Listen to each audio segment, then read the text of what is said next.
Shalom jemaat sekalian. Selamat bergabung kembali di GPT Home Online Service bersama saya Yolan. Sebelum ibadah dimulai, kami ingin menyampaikan beberapa hal seputar kegiatan gereja kami. Yang pertama, ibadah online GPT Home ditayangkan di channel YouTube GPT Home Kedung Gebang setiap hari Minggu jam 7 pagi. Dan ibadah onsite dilaksanakan pada hari Minggu di 2 sesi. Yang pertama jam setengah 7 pagi dan yang kedua jam setengah 9 pagi. Kami juga menghimbau pada jemaat sekalian untuk tetap mematuhi protokol kesehatan dimanapun kita semua berada ya. Tetap jaga kesehatan, jaga kondisi dan jaga kebersihan. Sebentar ibadah akan dimulai, mari kita semua menyiapkan hati dan pikiran untuk fokus menyembah Tuhan. Selamat beribadah, Tuhan Yesus memberkati.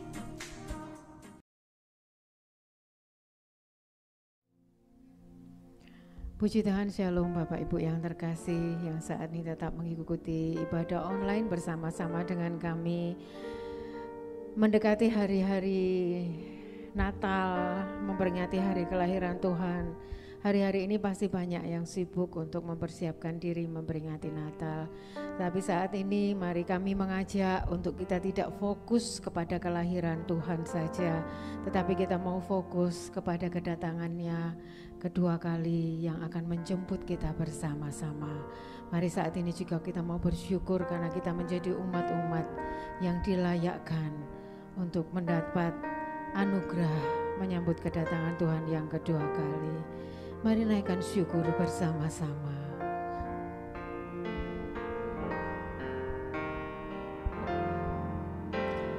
Ku naikkan syukur padamu Yesus, ku sembah sujud kepadamu Tuhan, di hadapan tata kemuliaan-Mu, ku tinggikan, ku agungkan selamanya. Ku naikkan syukur Tuhan, ku naikkan syukur padamu Yesus, ku sembah sujud kepadamu Tuhan, di hadapan tata kemuliaan-Mu, ku tinggikan, ku agungkan selamanya. Segala puji syukur bagimu, ku tinggikan nama-Mu selalu, kemuliaan hanya bagi-Mu. Terpujilah nama-Mu.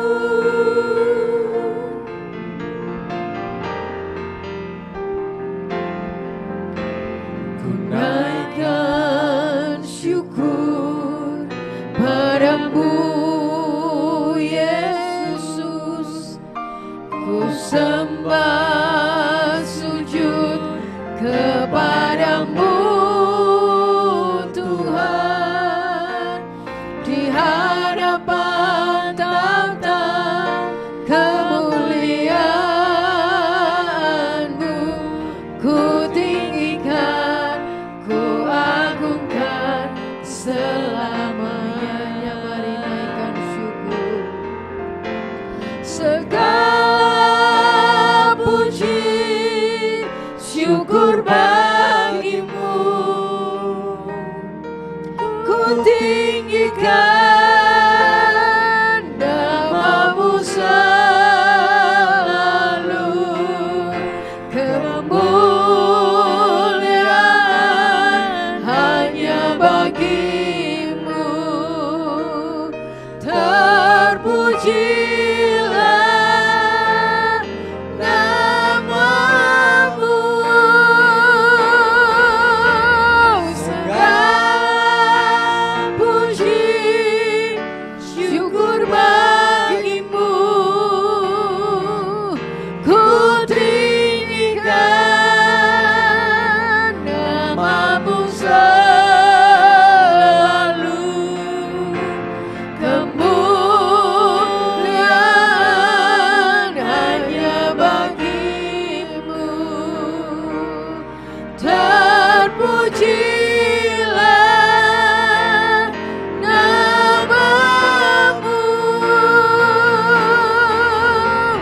Segala puji syukur bagimu,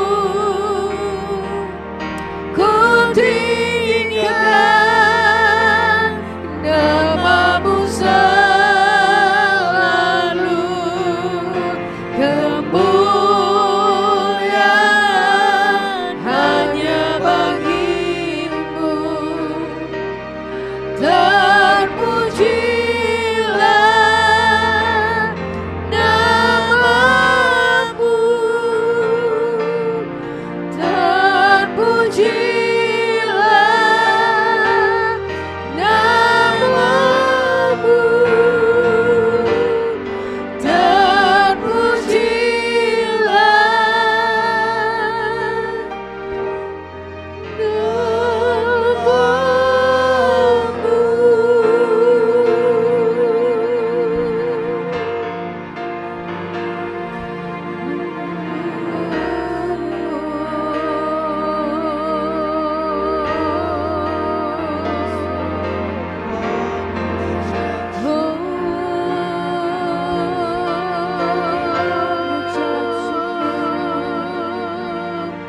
segala kemuliaan bagimu Tuhan, segala hormat bagimu.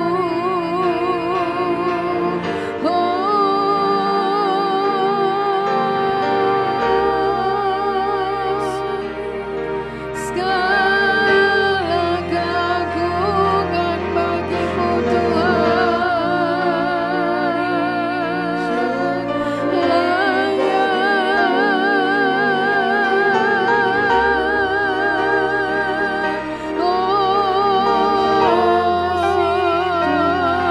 Engkau yang layak. Segala puji, segala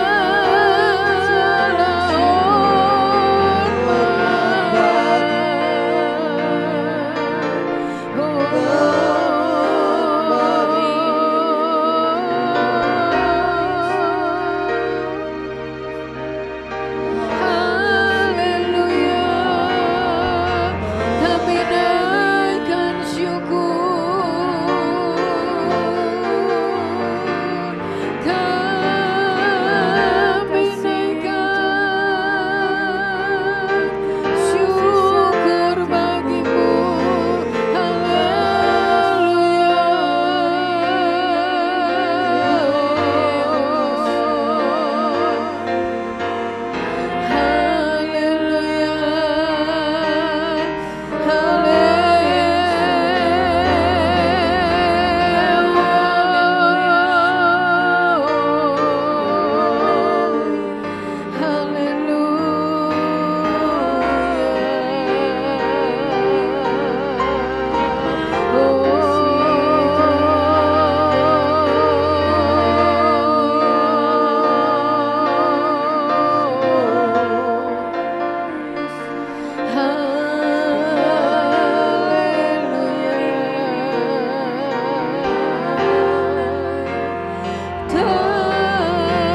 Terpujilah namamu,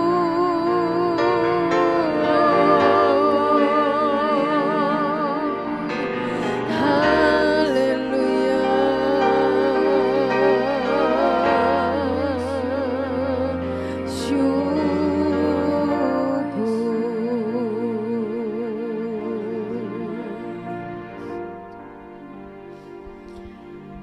sungguh kami bersyukur Tuhan, punya Allah yang seperti Engkau yang luar biasa Tuhan. Engkau penyelamat kami Tuhan, pelindung kami, pengharapan bagi kami Tuhan. Terima kasih Bapa. Biar hati kami, jiwa kami bersorak-sorai bagi-Mu Tuhan.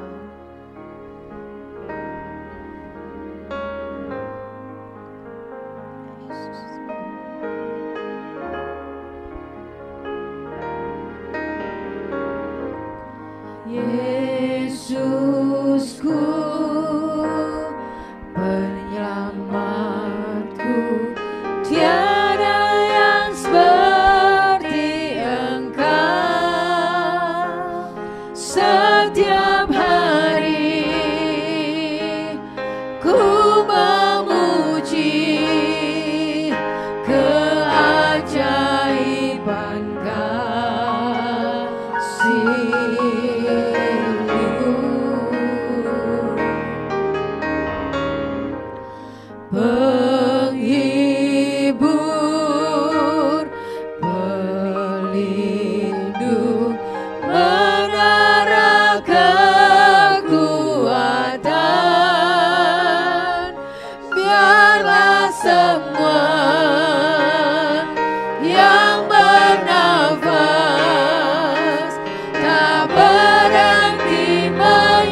pelindung, menara kekuatan. Biarlah semua yang bernafas tak berhenti menyembahmu.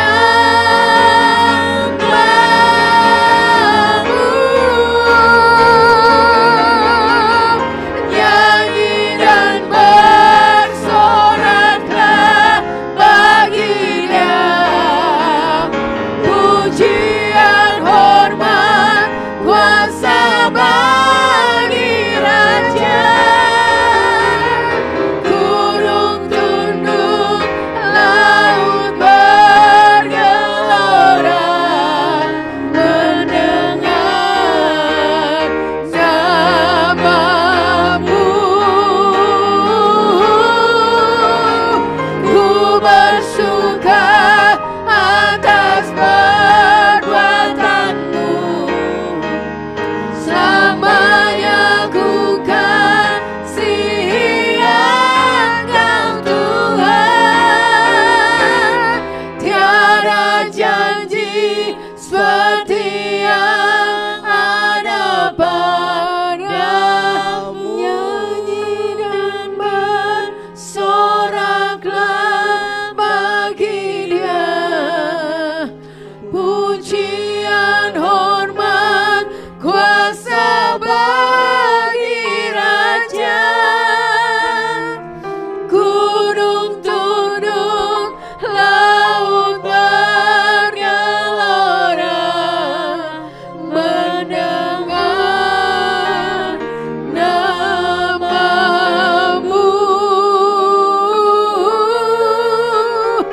Ku bersuka atas perbuatanmu, selamanya ku kasihi Engkau Tuhan. Tiada janji seperti yang ada padamu.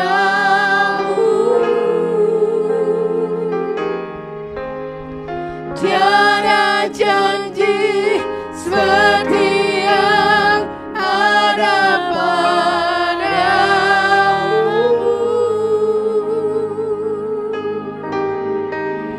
Tiada janji seperti yang ada padamu.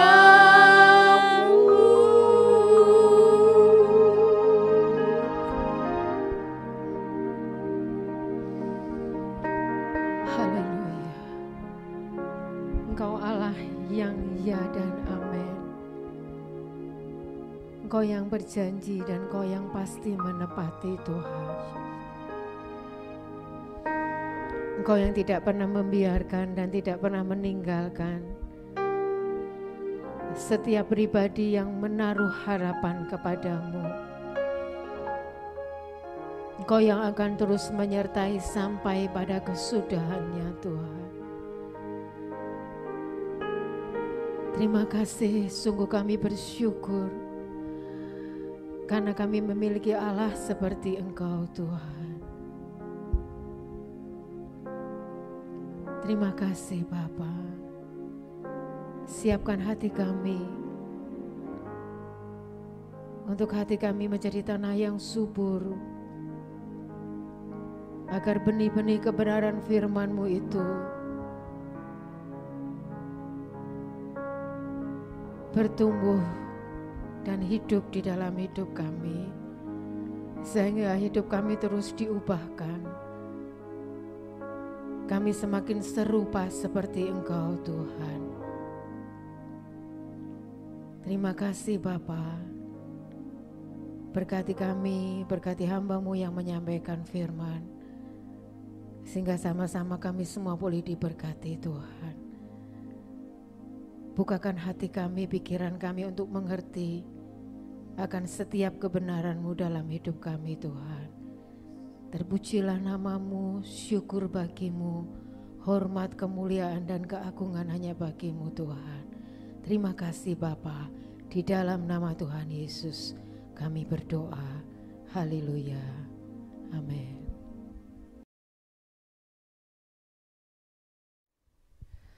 Salam jemaat Tuhan yang dikasihi Tuhan. Kita berjumpa lagi dalam ibadah online GBT Home. Saya ingin berbagi kepada saudara sudut pandang yang berbeda mengenai Natal. Saudara-saudara, saya ingin membagikan kepada saudara tentang Natal yang kacau. Jadi beberapa waktu ini saudara-saudara saya membagikan hal ini dan ada beberapa rekan yang bertanya di WhatsApp kenapa judulnya seperti ini, tidak adakah judul yang lain? Nah, untuk itu saudara-saudara kita perlu memahami sudut pandang ini. Bayangkan jika saudara adalah Maria dan Yusuf. Jika saudara ada di dalam kondisi yang dialami oleh Maria dan Yusuf, saudara dan saya akan memahami sepenuhnya bahwa apa yang mereka alami ketika dimulai mereka menerima kabar tentang janji bahwa Maria akan mengandung dari Roh Kudus dan kemudian Yusuf juga mendapatkan mimpi dari malaikat Gabriel. Tuhan berkata kepadanya bahwa ia juga akan memiliki seorang anak dari Maria, bukan dari benihnya tetapi dari Roh Kudus. Saudara-saudara, hal ini membuat perjalanan hidup mereka itu kacau. Dari persepsi ini saudara-saudara, saya ingin saudara dan saya belajar bagaimana persepsi kita yang terbatas itu sangat bisa menipu kita. Bagaimana perjalanan kita yang singkat saudara-saudara itu tidak bisa membatasi rencana Allah yang sangat panjang. Pertama saudara-saudara, saudara dan saya lihat bagian ini. Matius pasal 1 ayat 18. Kelahiran Yesus Kristus adalah seperti berikut. Pada waktu Maria ibunya bertunangan dengan Yusuf, perhatikan. Bertunangan dengan Yusuf, ternyata ia mengandung dari Roh Kudus. Sebelum mereka hidup sebagai suami istri. Bayangkan saudara-saudara, saudara mendapat kabar, Maria dan Yusuf ini mendapat kabar, menerima kabar bahwa Maria yang sedang bertunangan tiba-tiba mengandung oleh Roh Kudus, dan tentunya proses itu berjalan selama 9 bulan, bukan langsung besar perutnya kemudian melahirkan. Yesus mengalami proses alami karena dia lahir sebagai manusia. Naturnya yang Allah saudara-saudara, kemudian ditambahi dengan naturnya manusia. Yesus harus lahir sebagai bayi yang mengalami proses selama 9 bulan di dalam perutnya Maria. Yang saudara perlu pahami bahwa sebetulnya Maria dan Yusuf itu sudah punya plan, sudah punya rencana. Saudara lihat, kalau saudara punya rencana, misalnya saudara yang masih muda dan yang sudah punya pacar, sudah bertunangan, saudara berencana untuk menikah dalam beberapa waktu ini. Mungkin tahun depan saudara akan menikah, maka saudara akan menyiapkan rencana-rencana. Saudara akan mempersiapkan foto prewedding, saudara akan mencari tim dekor, IO-nya, saudara-saudara MC-nya siapa, saudara mulai merencanakan siapa saja yang diundang. Maria dan Yusuf saudara-saudara bertunangan dan akan menikah. Tetapi belum sampai mereka menikah, saudara-saudara, Maria mengandung dari Roh Kudus. Rencana ini saudara-saudara tidak seperti yang mereka harapkan. Bagaimana Allah tiba-tiba menginterupsi saudara-saudara, bagaimana Allah itu masuk tiba-tiba ke dalam hidupnya Yusuf dan Maria. Benar-benar tidak terduga, tidak terencana. Jangan samakan ketika saudara dan saya mungkin mendengar kabar bagaimana ada pasangan kemudian mereka hamil di luar nikah, tidak sama saudara-saudara. Yang Yusuf alami adalah ini tidak terencana sama sekali, di luar plan mereka. Mereka tentunya punya plan, punya rencana, oh kita akan menikah tahun depan mungkin 2 tahun lagi. Tetapi yang terjadi sebaliknya, yang tidak mereka rencanakan itu yang terjadi di dalam hidup mereka.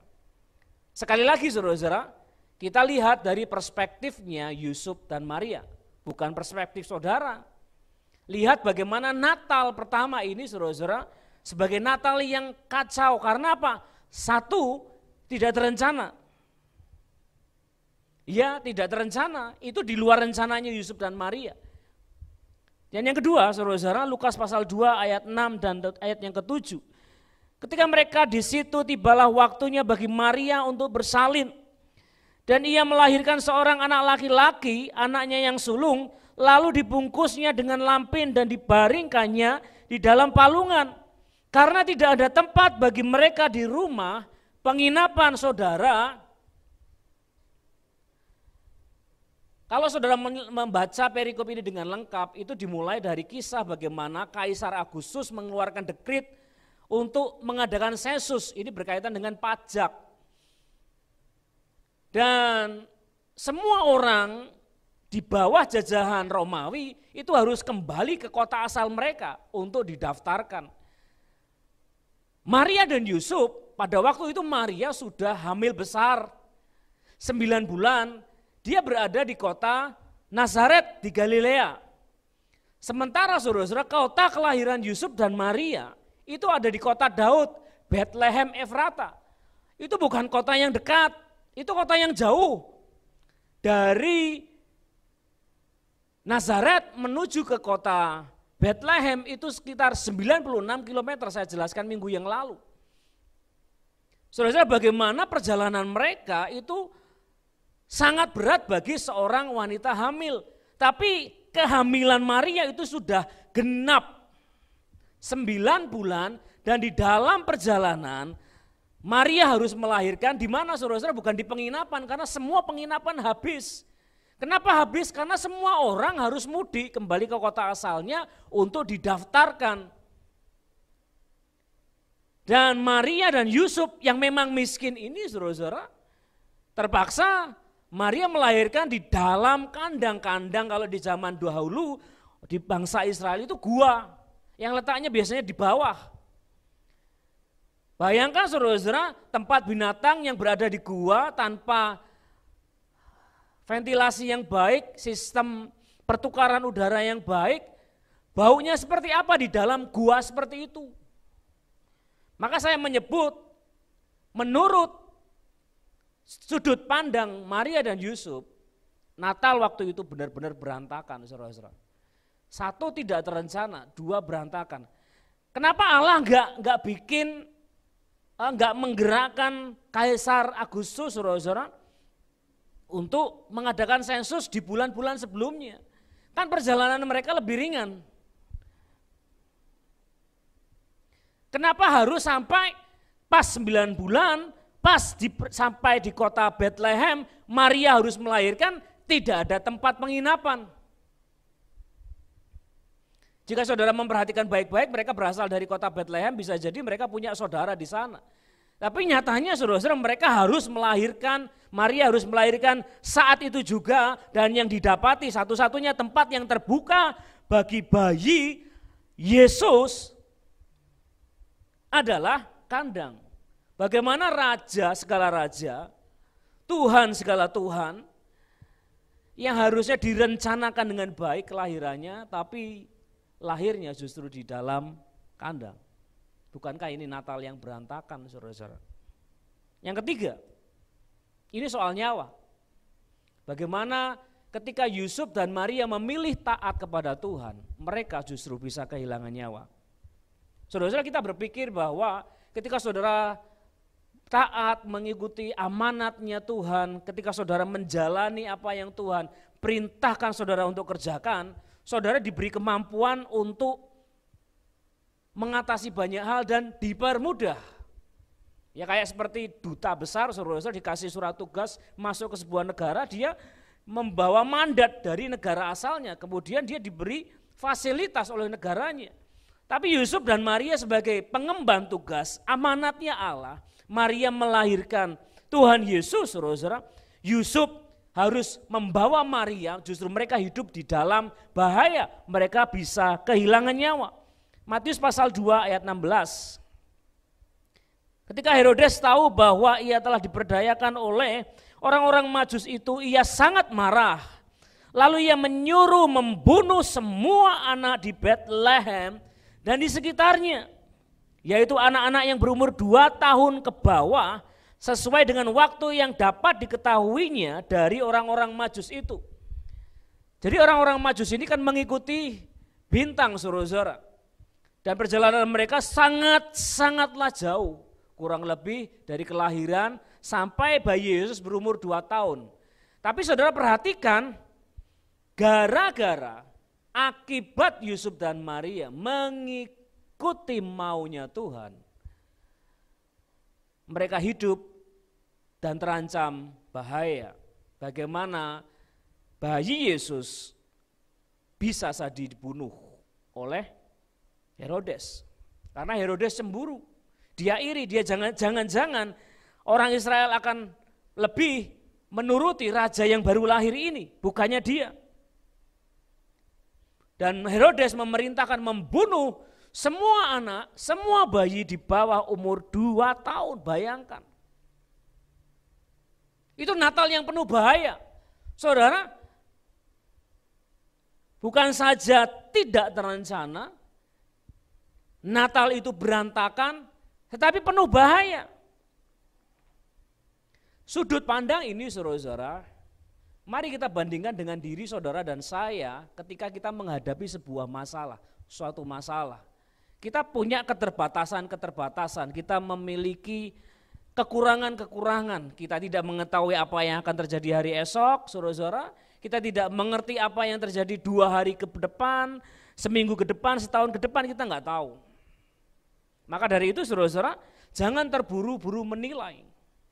Dan berkata bahwa hidup saudara berantakan, saudara, apa yang saudara rencanakan jadi tidak karuan, saudara-saudara, dan bisa jadi hidup saudara ada di ambang bahaya.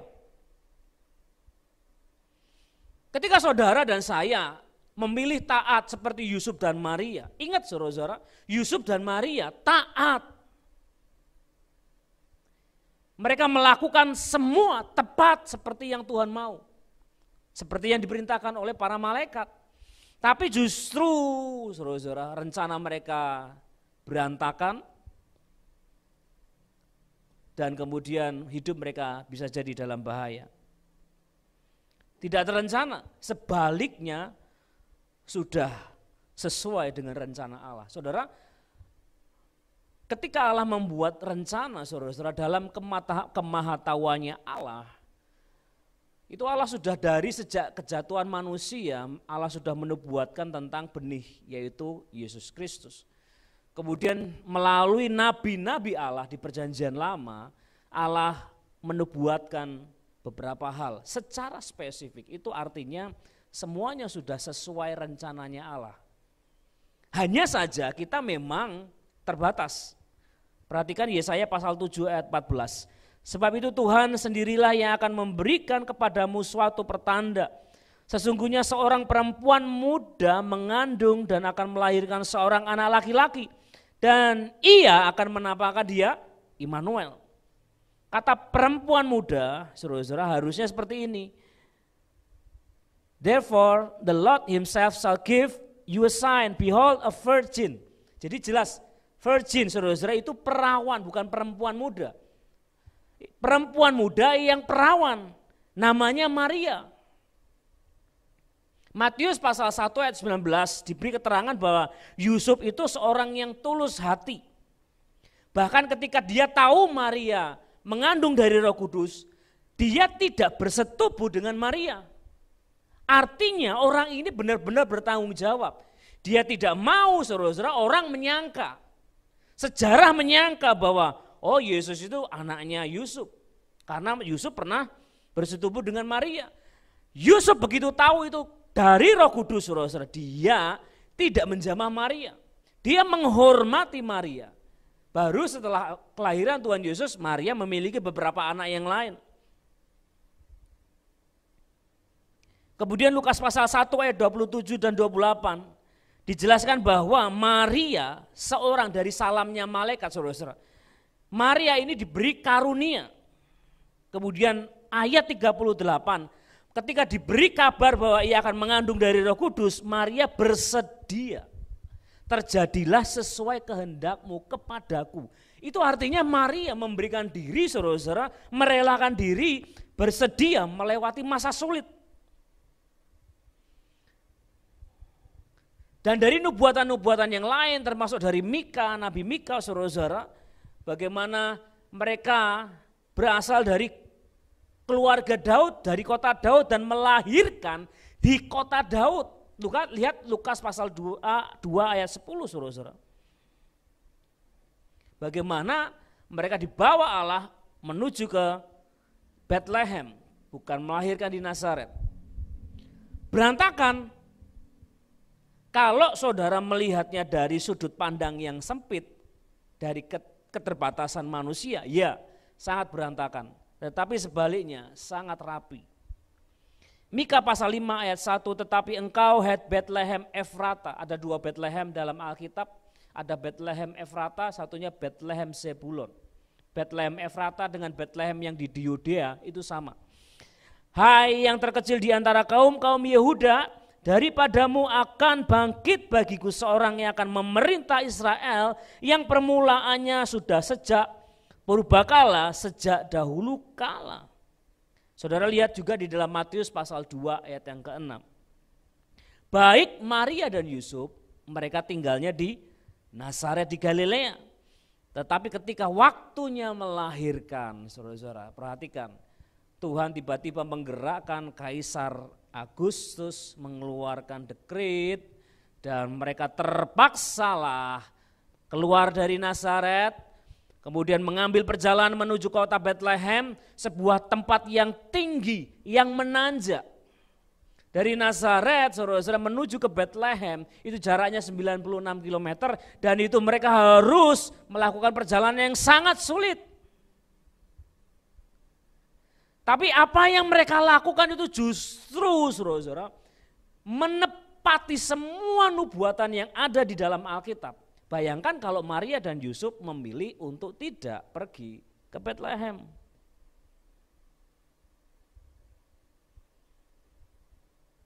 Penuh bahaya, iya, tetapi Tuhan luputkan. Matius pasal 2 ayat 12. Orang-orang Majus diperingatkan Allah dalam mimpi untuk tidak kembali kepada Herodes. Mereka memilih jalan yang lain sehingga mereka tidak dijumpai oleh Herodes. Kemudian Herodes menjadi marah dan mengeluarkan perintah untuk membunuh semua anak di bawah umur 2 tahun di Bethlehem. Orang-orang Majus ini selamat, saudara-saudara. Mereka terlepas dari bahaya. Kemudian Matius pasal 2 ayat 13. Matius pasal 2 ayat 13 dikatakan dalam terjemahan New King James, maka setelah mereka berangkat, lihatlah malaikat Tuhan menampakkan diri kepada Yusuf dalam mimpi, katanya, bangun, ambillah anak itu serta ibunya dan larilah ke Mesir. Kenapa ke Mesir, saudara-saudara? Karena di Mesir, saudara-saudara, Kaisar Agustus, saudara-saudara, itu kerajaan Romawi itu ada yang namanya sistem pemerintahan trias politika, sama seperti yang dicetuskan oleh Julius Kaisar. Kaisar Agustus ini sendiri juga termasuk kerabat dari Julius Kaisar, cucu kerabat, cucu keponakan. Dan musuh dari Kaisar Agustus ini adalah Kleopatra. Jika saudara pernah mendengar kisahnya, di manakah Kleopatra? Ada di Mesir. Dan ketika Tuhan memerintahkan Yusuf dan Maria pergi ke Mesir, saudara-saudara, itu adalah tempat perlindungan yang tidak ada di bawah penjajahan Kaisar Romawi. Herodes itu alatnya kekaisaran Romawi untuk memerintah atas Yudea, Yehuda. Jadi ketika Tuhan memerintahkan Yusuf dan Maria ke Mesir, itu supaya mereka selamat sampai Herodes mati.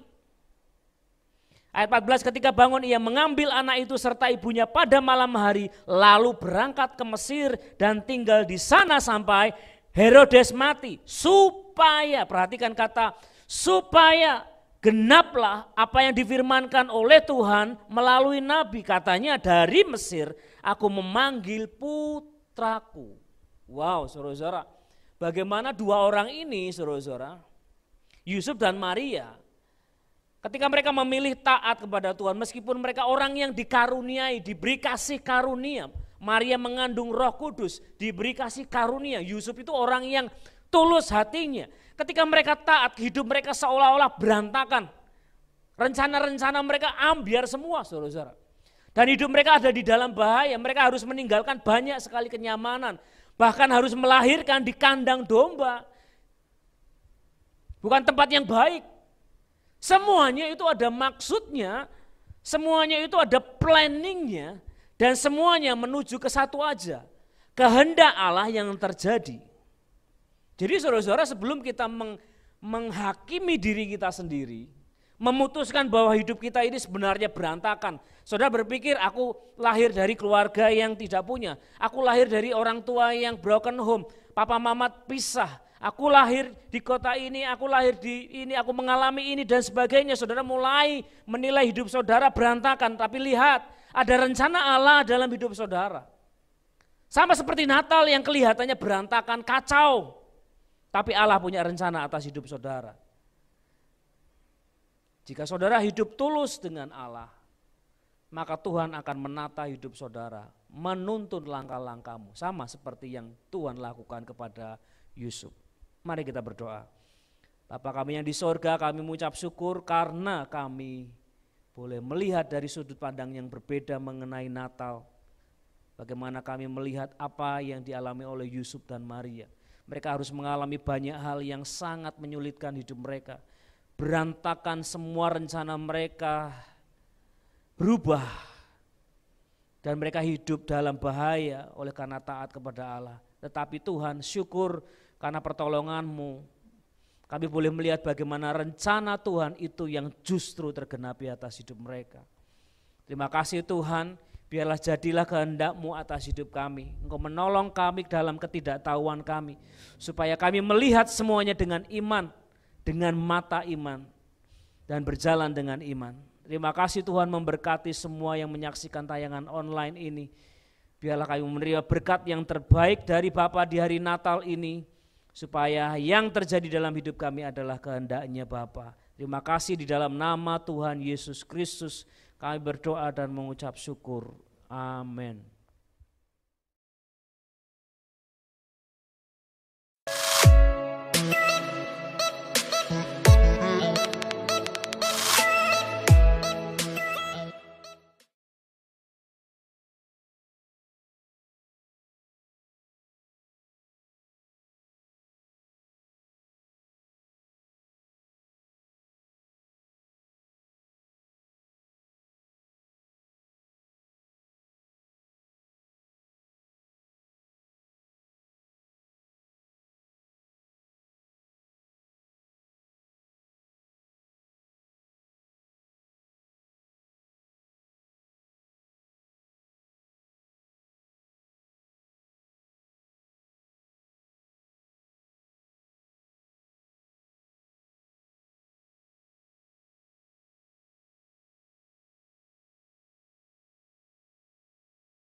Doa, haleluya, amin.